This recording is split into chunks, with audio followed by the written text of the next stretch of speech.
जय स्वामीनारायण विद्यार्थी मित्रों, बायोलॉजी ई विद्याना क्लासनी अंदर आप सौનું स्वागत है।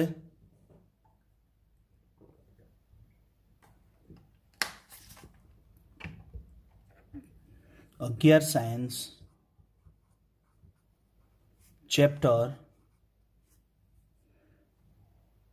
18 रुधिर परिवहन, देहजड़ अने परिवहन एनो टॉपिक लईशू 18.4।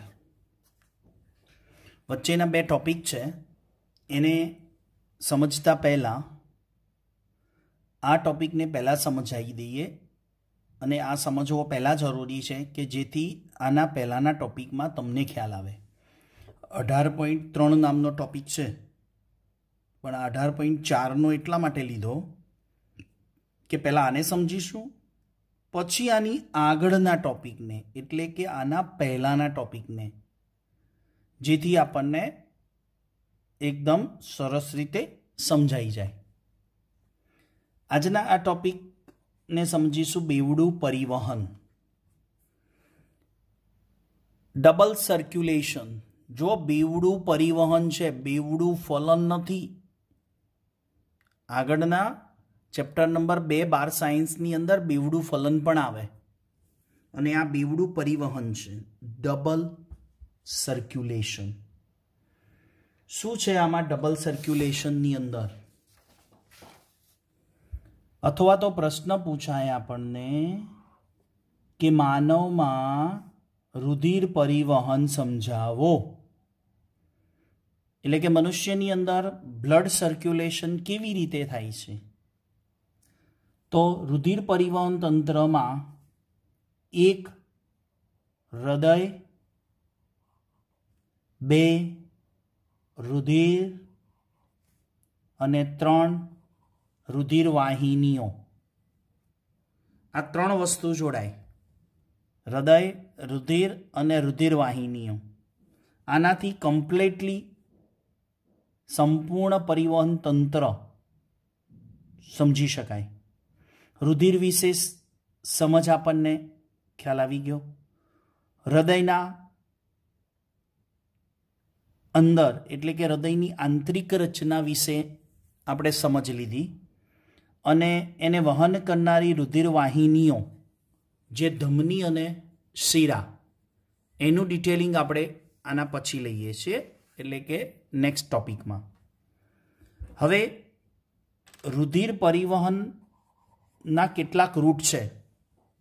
रुधिर परिवहनના કેટલાક રૂટ છે।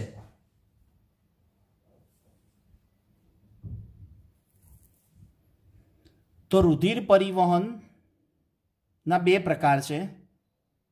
एक दैहिक परिवहन, एनो जे परिपथ है एटले 2 प्रकारे ब्लड सर्क्युलेशन थाय। एक दैहिक परिवहन अने बीजू फुफ्फुसीय परिवहन। दैहिक परिवहन ने प्रणालीगत परिवहन कहेवाय अने बीजू है फुफ्फुसीय परिवहन। तो આપણે એને 1 by 1 समझिए। दैहिक परिवहन एटले शुं? शारीरिक परिवहन एटले रुधिर विविध अंगोमांथी, हवे विविध अंगोमां कोषोनी अंदर चयापचय थाय।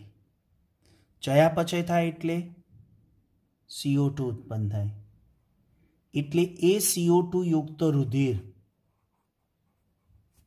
हृदय में आवे। CO2 युक्त रुधिर हृदय में आवे अने हृदय मांथी O2 युक्त बनी अने विविध अंगोने पाछू आपवामां आवे। एटले शारीरिक एटले के दैहिक परिवहन एटले अंगोथी हृदय अने हृदयथी अंगो तरफ, आने कहेवाय दैहिक परिवहन। केवी रीते? तो अहींया लख्युं छे के विविध अंगोमांथी जे CO2 युक्त रुधिर छे CO2 युक्त रुधिर अथवा तो O2 विहीन रुधिर एवं पण बोली शकाय।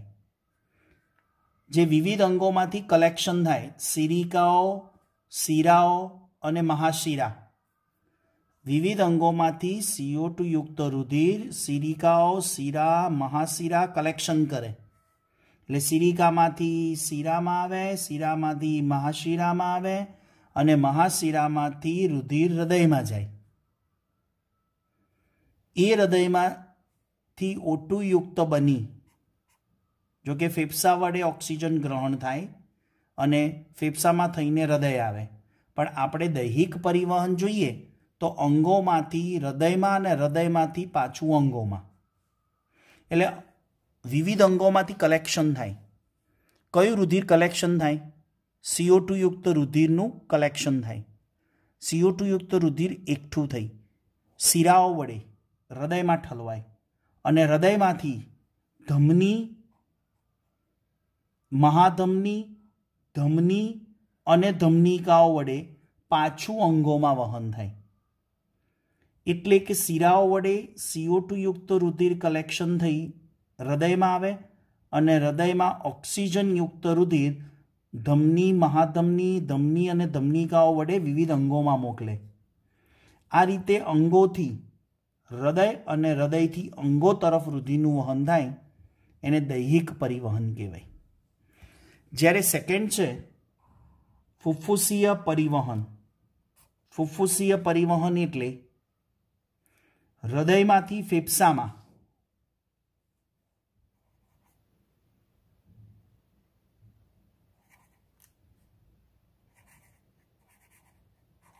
ફેફસામાંથી હૃદયમાં અને હૃદયથી ફેફસામાં। એટલે જો અહીંયાથી આપણે ભાગ પાડી દઈએ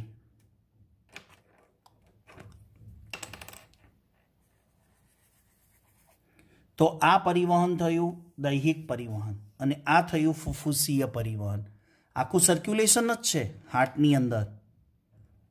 તો હૃદયમાંથી CO2 યુક્ત રુધિર ફેફસામાં જશે અને ફેફસામાં શ્વસન સપાટી ઉપર O2 CO2ની આપલે થાય, જે આપણે 17મા ચેપ્ટરમાં શીખ્યા। એ આપલે થઈ ઓક્સિજનવાળું રુધિર પાછું હૃદયમાં આવે, એટલે કે હૃદય અને હૃદયથી ફેફસામાં।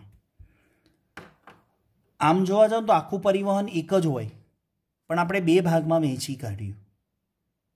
એક દૈહિક, જેમાં વિવિધ અંગોમાંથી હૃદયમાં અને હૃદયમાંથી વિવિધ અંગોમાં ગયું, પણ વિવિધ અંગોનું જ્યારે CO2 વાળું રુધિર હૃદયમાં આવે, એ CO2 વાળું છે, અશુદ્ધ રુધિર છે, એને શુદ્ધ કરવું પડે, O2 યુક્ત કરવું પડે। એ O2 લેવા માટે હૃદયમાંથી ફેફસામાં જાય અને ફેફસામાં શ્વસન સપાટી ઉપર ઓક્સિજન મેળવી અને પાછું હૃદયમાં આવે અને એ O2 યુક્ત રુધિર જે મહાધમની, ધમની અને ધમનિકાઓ વડે વિવિધ અંગોને પાછું આપવામાં આવે। એટલે આ કમ્પ્લીટ પરિવહન છે, પણ એના બે ભાગ પાડી દીધા, અંગોથી હૃદય, હૃદયથી અંગો તરફ એટલે દૈહિક, પણ કયા અંગો? ફેફસા સિવાયના। જ્યારે હૃદયમાંથી ફેફસામાં અને ફેફસામાંથી હૃદયમાં એ પરિવહનનો ભાગ એ ફુફ્ફુસીય પરિવહન કહેવાય। એને આપણે બે આકૃતિ દ્વારા સમજીએ। એક ચોપડીની આકૃતિ દ્વારા એની પૂરતી સમજ લઈએ અને તમને સમજાવવાનો પ્રયત્ન કરીએ, અને બીજી એક રેખા આકૃતિ જે તમને ખ્યાલ આવે એવી રીતે ડ્રો કરીને સમજાવવાનો પ્રયત્ન છે। આ બુક પ્રમાણે છે। જો આ હૃદય છે, આ હૃદયમાંથી આ વિવિધ અંગો છે। હવે વિવિધ અંગોમાંથી રુધિર, જો આ હવે એરો મારતો જઉં છું, વિવિધ અંગોમાંથી કઈ? મહાશિરા। મહાશિરા વડે અશુદ્ધ રુધિર કલેક્ટ થાય, એ કલેક્ટ થઈ અને ક્યાં આવ્યું? હૃદયમાં। હવે હૃદયમાં અહીંયા 4 ખાના બતાવ્યા છે ને, જો એ 4 ખાના એટલે જમણું કર્ણક, ડાબું કર્ણક, જમણું ક્ષેપક અને ડાબું ક્ષેપક। તો હવે વિવિધ અંગો, શરીરના વિવિધ અંગોમાંથી મહાશિરા વડે અશુદ્ધ રુધિર હૃદયમાં આવ્યું અને હૃદયમાંથી ધમની વડે એટલે કે મહાધમનીઓ વડે ક્યાં આવે છે? પાછું અંગોમાં આવે છે. તો આ ભાગ થયો. કયો ભાગ થયો? આ જે સમજાયો કે વિવિધ અંગોમાંથી હૃદયમાં અને હૃદયમાંથી વિવિધ અંગોમાં પાછું આવે, તો આટલા ભાગને આપણે કહીશું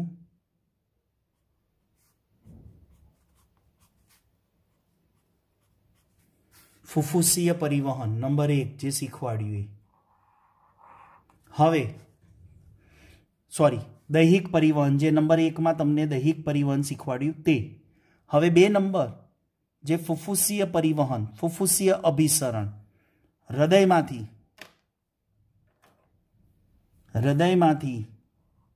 રુધિર ક્યાં જાય છે? ફુફુસીય ધમની વડે ફેફસામાં, અને ફેફસામાંથી ફુફુસીય શિરા વડે હૃદયમાં આવે.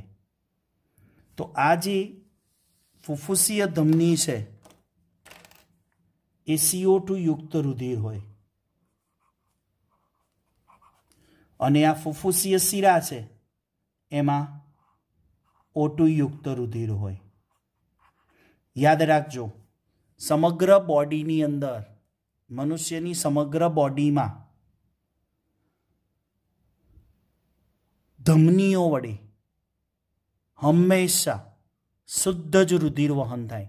શુદ્ધ એટલે ઓક્સિજનવાળું રુધિર વહન થાય, અને શિરાઓ વડે અશુદ્ધ રુધિર એટલે કે CO2 યુક્ત રુધિરનું જ વહન થાય.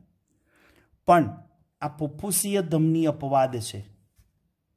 જે હૃદયમાંથી ફેફસા તરફ જાય છે એ ફુફુસીય ધમની CO2 યુક્ત છે, અશુદ્ધ રુધિરનું વહન કરે છે. અને ફેફસામાંથી નીકળતી ફુફુસીય શિરા એ પણ અપવાદ છે, O2 યુક્ત રુધિરનું વહન કરે. ફરી રિપીટ કરું છું, પરિવહન તંત્રમાં ધમનીઓ હંમેશા O2 યુક્ત એટલે કે શુદ્ધ રુધિરનું વહન કરે. પણ ફુફુસીય ધમની CO2 યુક્ત એટલે અપવાદ થઈ. જ્યારે રુધિર પરિવહન તંત્રની અંદર બધી જ શિરાઓ, બધી શબ્દ આવે નહીં, એટલે મોટાભાગની શિરાઓ અશુદ્ધ રુધિર વહન કરે એટલે કે CO2 યુક્ત રુધિરનું વહન કરે. પણ જ્યારે ફુફુસીય શિરા છે, એકમાત્ર ફુફુસીય શિરા O2 યુક્ત રુધિરનું વહન કરે. એક બીજી વાત કરવાની તમને યાદ રાખવી અગત્યની છે, ઇમ્પોર્ટન્સ છે. જો એમાં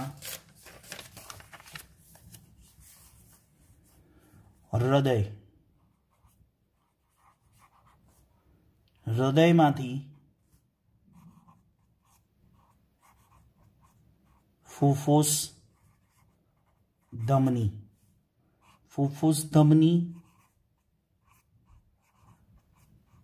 ફુફુસ ધમનિકા, ફુફુસ ધમનિકામાંથી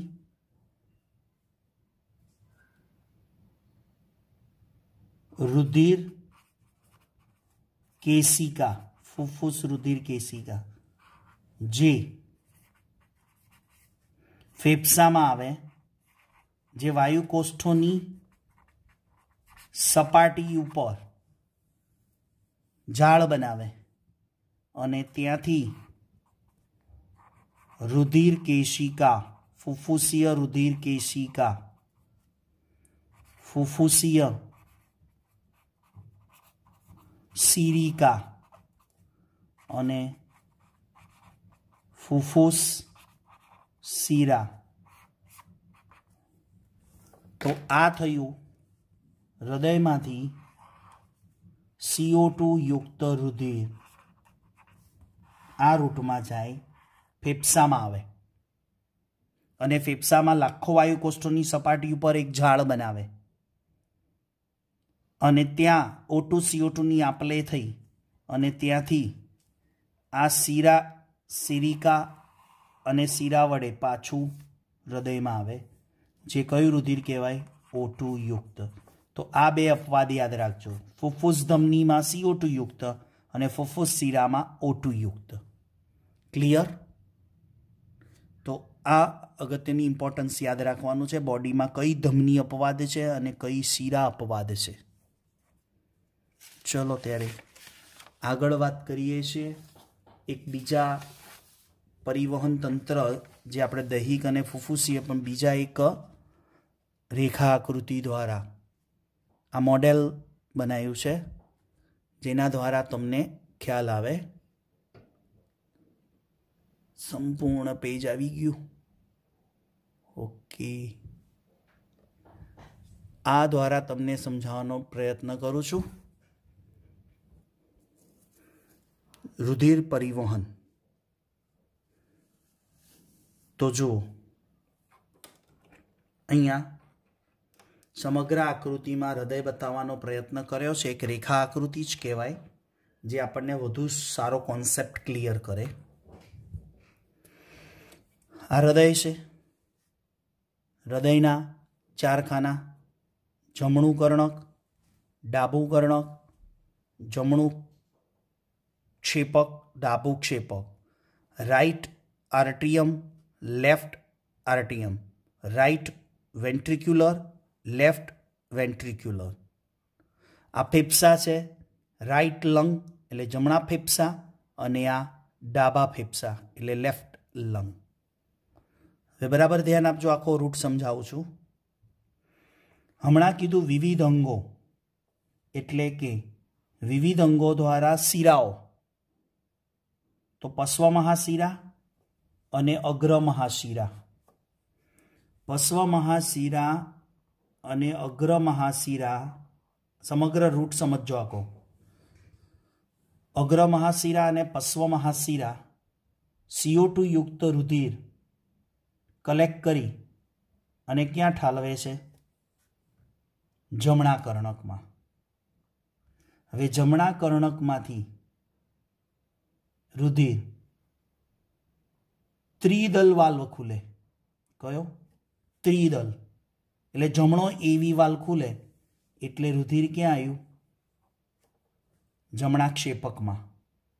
જમણા ક્ષેપકમાંથી કયો વાલ્વ? અર્ધચંદ્રાકાર. અર્ધચંદ્રાકાર જે વાલ્વ છે એ કોની વચ્ચે હોય? જેમાં ત્રિદલ છે જમણા કર્ણક અને ક્ષેપકની વચ્ચે છે, એમ અર્ધચંદ્રાકાર છે એ જમણા ક્ષેપક અને ફુફ્ફુસ ધમનીની વચ્ચે. યાદ કરો વાલ્વવાળી થિયરી. તો જમણા ક્ષેપક અને ફુફ્ફુસ ધમની વચ્ચે આવેલો અર્ધચંદ્રાકાર વાલ્વ ખુલે એટલે CO2 વાળું અશુદ્ધ રુધિર, આ અશુદ્ધ રુધિર છે એ ફુફ્ફુસ ધમનીની 2 શાખા પડે. એ ફુફ્ફુસ ધમનીની 2 શાખા છે, એક ડાબી ફુફ્ફુસ ધમની અને બીજી છે જમણી ફુફ્ફુસ ધમની. હમણાં કીધું ને કે અપવાદ છે, એટલે CO2 વાળું રુધિર ફુફ્ફુસ ધમનીમાં CO2 યુક્ત રુધિર હોય. લખી દઈએ આપણે, CO2 યુક્ત રુધિર હોય ફુફ્ફુસ ધમનીમાં, અને એની 2 શાખા પડે. એક શાખા જમણા ફેફસામાં જાય અને બીજી શાખા ડાબા ફેફસામાં જાય. જમણા ફેફસામાં લઈ જતી જમણી ફુફ્ફુસ ધમની અને ડાબા ફેફસામાં લઈ જતી ડાબી ફુફ્ફુસ ધમની. એટલે ફેફસામાં શું થાય? ઓક્સિજન મળે એટલે ત્યાં CO2ની આપલે થાય. હવે ફેફસા, જમણા ફેફસામાંથી જમણી ફુફ્ફુસ શિરા બહાર નીકળે, ડાબા ફેફસામાંથી ડાબી ફુફ્ફુસ શિરા બહાર આવે, જમણા ફેફસામાંથી જમણી ફુફ્ફુસ શિરા બહાર આવે, ડાબા ફેફસામાંથી ડાબી ફુફ્ફુસ શિરા બહાર આવે. હવે જો આ ફુફ્ફુસ ધમની વડે જમણા ફેફસામાં ગયું, આ ડાબી ફુફ્ફુસ ધમની વડે ડાબા ફેફસામાં ગયું. ડાબા ફેફસામાં અને જમણા ફેફસામાં વાયુકોષ્ઠોની સપાટી ઉપર O2 CO2ની આપલે થાય એટલે ઓક્સિજન ગ્રહણ થાય. એવું ઓક્સિજનયુક્ત રુધિર જમણી ફુફ્ફુસ શિરા અને આ બાજુ ડાબા ફેફસામાંથી ડાબી ફુફ્ફુસ શિરામાંથી આ ડાબી ફુફ્ફુસ શિરા, આ જમણી ફુફ્ફુસ શિરા, એમાંથી રુધિર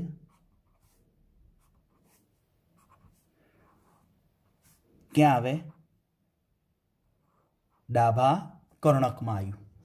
ડાબા કર્ણકમાંથી રુધિર દ્વિદલ વાલ્વ ખુલે એટલે ક્યાં જાય?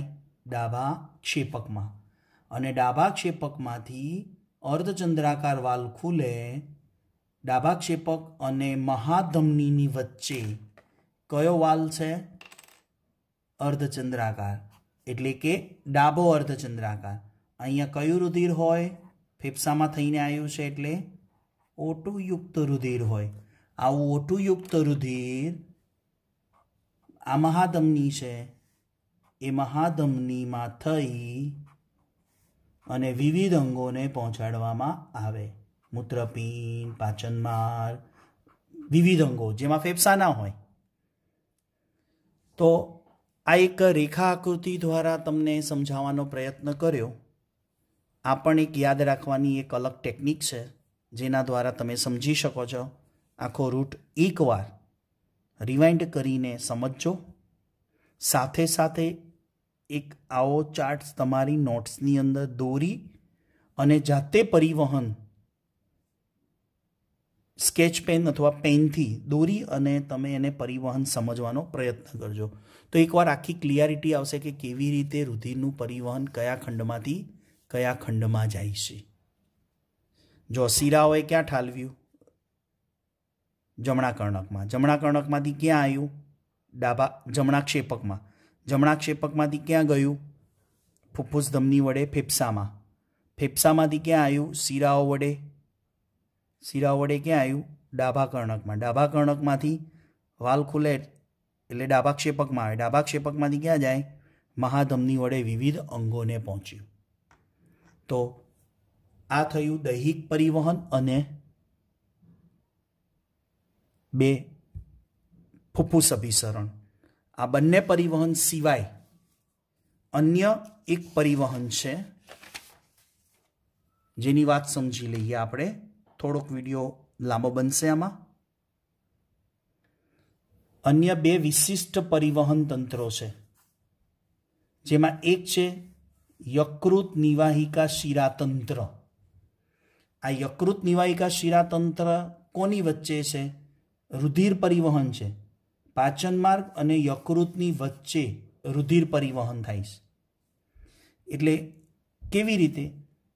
તો આંતરડાનું જે રુધિર છે જે પાચન માર્ગમાં પાચિત ખોરાકનું શોષણ થયા પછી જે રુધિર વહન થાય છે, બધા પાચિત ઘટકો ક્યાં ભળી જાય? રુધિરમાં.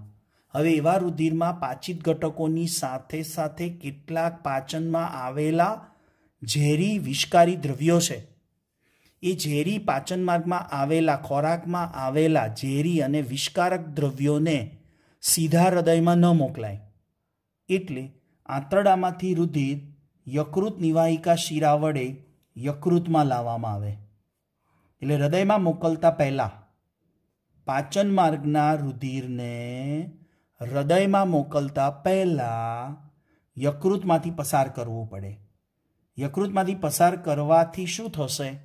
યકૃતમાંથી પસાર કરવાથી યકૃતની અંદર રહેલી જે દિવાલો અને યકૃત કોષો છે એ રુધિરમાં રહેલા ઝેરી દ્રવ્યોને શોષી લેશે. એવા વિષકારક દ્રવ્યોને શોષી લીધા પછી જે રુધિર છે એને દૈહિક પરિવહન તંત્રની અંદર પશ્વ મહાશિરામાં મૂકી દેવાનું. અને પશ્વ મહાશિરા રુધિરને ક્યાં લઈ જશે? હૃદયમાં. તો હેતુ શું હતો યકૃત નિવાહિકા શિરાનો? કે પાચન માર્ગના વિષકારક દ્રવ્યોને યકૃતમાં ઠાલવવામાં આવે અને ત્યારબાદ લીવરમાં જે ઝેરી દ્રવ્યોનું શોષણ થઈ ગયા પછી જે વિષદ્રવ્યો વગરનું રુધિર છે એને પછી ક્યાં મોકલાય? હૃદયમાં મોકલાય. તો માત્ર પાચન માર્ગના રુધિરને સીધું હૃદયમાં મોકલવામાં આવતું નથી. એને પહેલાં ક્યાં મોકલવું પડે? લીવરમાં. એટલે લીવરને શું કહેવાય છે? ચેકપોસ્ટ તરીકે ઓળખવામાં આવે. અને બીજું એક વિશિષ્ટ પરિવહન તંત્ર છે હૃદ પરિવહન. આ દૈહિક પરિવહનનો એક ભાગ જ કહેવાય. એટલે કે એમાં હૃદ રુધિરવાહિની તંત્ર તરીકે ઓળખવામાં આવે. જેમ આપણે કહીએ છીએ વિવિધ અંગોનું CO2 યુક્ત રુધિર, રાઈટ? એમ હૃદ સ્નાયુ પેશી છે. એટલે સ્નાયુ કોષો હોય. હૃદયના સ્નાયુ એટલે કયા પ્રકારના? અનૈચ્છિક સ્નાયુ. એ સ્નાયુ કોષોમાંથી કોષો છે એટલે ચયાપચય કરવાના. એટલે સ્નાયુ કોષો, હૃદયના સ્નાયુ કોષો છે એમાંથી CO2 યુક્ત રુધિર ક્યાં ઠાલવવામાં આવે? હૃદશિરામાં. હૃદશિરા ક્યાં ઠાલવે? મહાશિરામાં. મહાશિરા CO2 યુક્ત રુધિર ક્યાં લાવે? હૃદયમાં. હૃદયમાંથી ક્યાં જાય? ખ્યાલ છે, ફેફસામાં શુદ્ધ થવા જાય.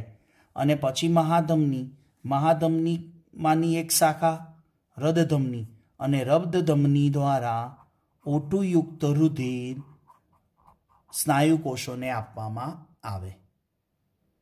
તો આ છે હૃદ પરિવહન.